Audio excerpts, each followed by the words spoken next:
mencuci dengan mesin cuci, membilas air dengan air yang mengalir. Ini harus paham dulu bahwa mensucikan baju dari kena najis itu sebetulnya sangat sederhana, tidak seruat yang dibayangkan oleh ibu-ibu di kampung.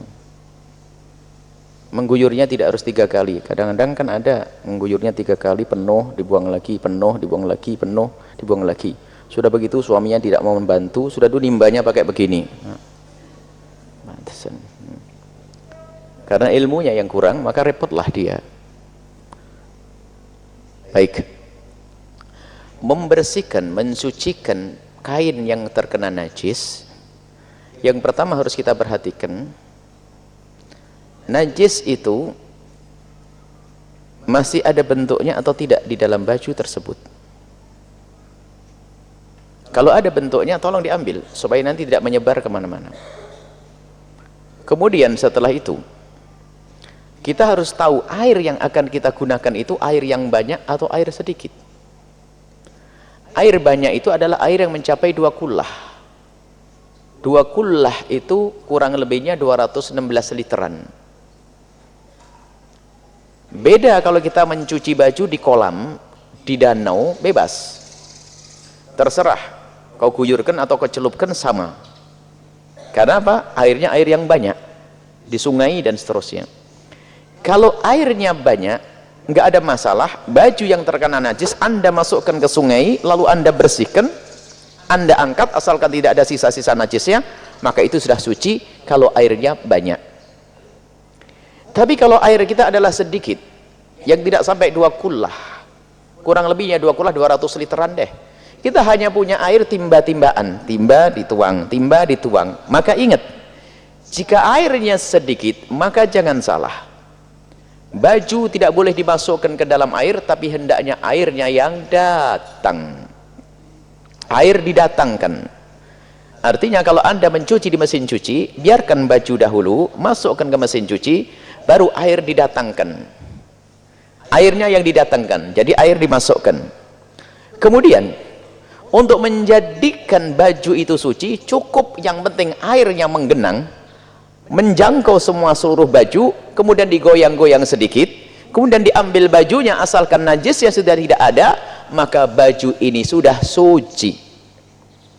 Biarpun ternyata airnya nanti menjadi berubah warnanya, dibuang saja, nggak usah dimasak, buang.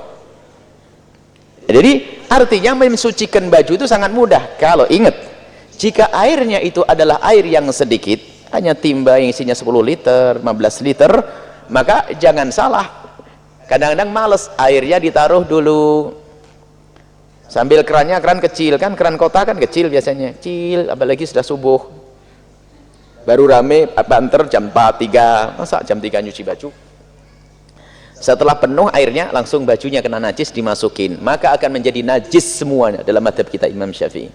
Jadi kalau baju yang kena najis dimasukkan, maka merusak air. Tapi caranya, kalau Anda pakai mesin cuci adalah paling menampung 25 liter dia, artinya tidak akan menjadi air banyak. Ini mesin kecil rata-rata lah.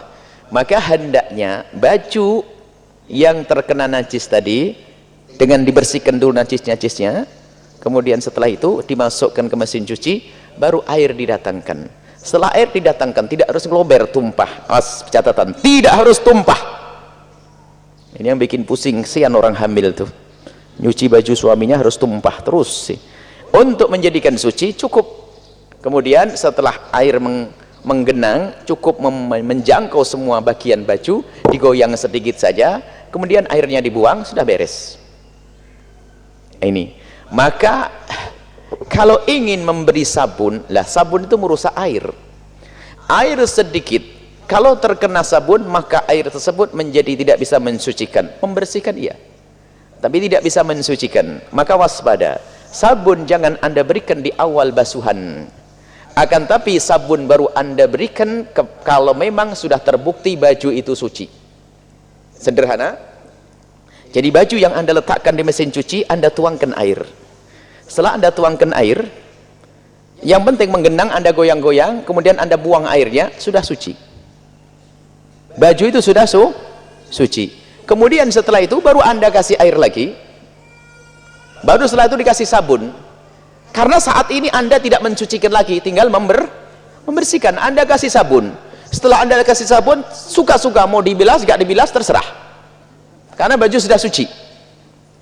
Nah, ini mau tidak dibilas gak apa-apa. Nah, kemudian masalah pembilasannya suka-suka, tidak harus almar. Karena apa? Baju sudah suci. Tapi ingat, jika masih ada najis, kemudian Anda kasih sabun, Masya Allah, berarti najis yang Anda perbanyak.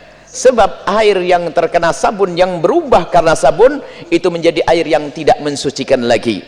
Biarpun semula suci, tidak mensucikan. Kalau tersentuh najis, menjadi najis semuanya. Jadi sebetulnya tidak susah, sangat mudah. Sehingga setelah itu, setelah Anda sucikan lalu airnya dibuang, kalaupun tidak dibuang, bisa saja tanpa harus Anda buang. Misalnya, baju Anda hanya bekas ini kena kencing. Kena kencing kan tidak ada bekas warnanya. Yang repot adalah empuknya orang gede. Kalau masalah air kencing, anak kena pipis anak-anak kita, taruh di mesin cuci, kemudian dikasih air, setelah digoyang-goyang begitu, sudah suci. Kemudian airnya gimana? Asalkan airnya tidak berubah warnanya, air itu tidak akan berubah, tinggal kasih sabun saja setelah itu. Tapi kalau ternyata airnya jadi kuning, wah, empuknya yang nyebar itu. Tapi kalau memang airnya sudah, bajunya sudah kita bersihkan, lalu dimasukkan ke mesin cuci, lalu dikasih air, kemudian setelah itu Anda goyang-goyang, kemudian Anda lihat begini sudah bersih, maka airnya di dalamnya mana? Air mustakmal itu nanti kalau sudah terpisah. Kalau belum, tidak akan menjadi mustakmal. Maka air tersebut bisa dikasih sabun, karena proses pensuciannya sudah, tinggal sekarang proses pembersihannya. Kemudian setelah itu Anda kasih sabun, Anda goyang-goyang, kemudian Anda buang, kasih air lagi, buang. Terserah airnya air apa saja, air degan juga boleh, karena yang jelas pensuciannya sudah beres. Ini adalah yang perlu dipahami, masalah bagaimana kita mensucikan najis. Ada fikih praktis yang kami hadirkan. Memang kadang-kadang kalau diambil tengah begini kadang kurang paham, tapi kalau kita memulai dari awal, masalah fikih praktis kami dari awal nyambung, di sini sudah tahu jawabannya. Jadi harus ada awal di sini. Ini adalah jawaban sepintas, caranya seperti itu. Jadi kalau membilasnya, karena baju tersebut sudah suci, maka membilasnya pun ya terserah, airnya mau didatangkan atau airnya didatangi, nggak ada masalah. Sampai bersih, nggak harus sampai bersih. Ada sisa-sisa bau sabunnya, sayang banget, biar wangi juga boleh. Hah? Karena apa? Proses pensuciannya sudah beres.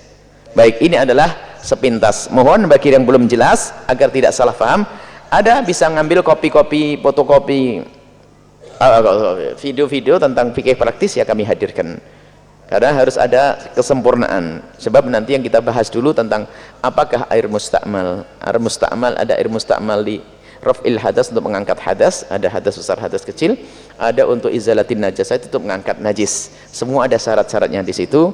Kemudian setelah itu najis ada dua, hukmiyah dan ainiyah, nanti dibahas rinci insyaallah. Bisa dilihat nanti. Kalau mau dihadirkan fikih khusus nanti dihadirkan. Wallahu a'lam bishawab.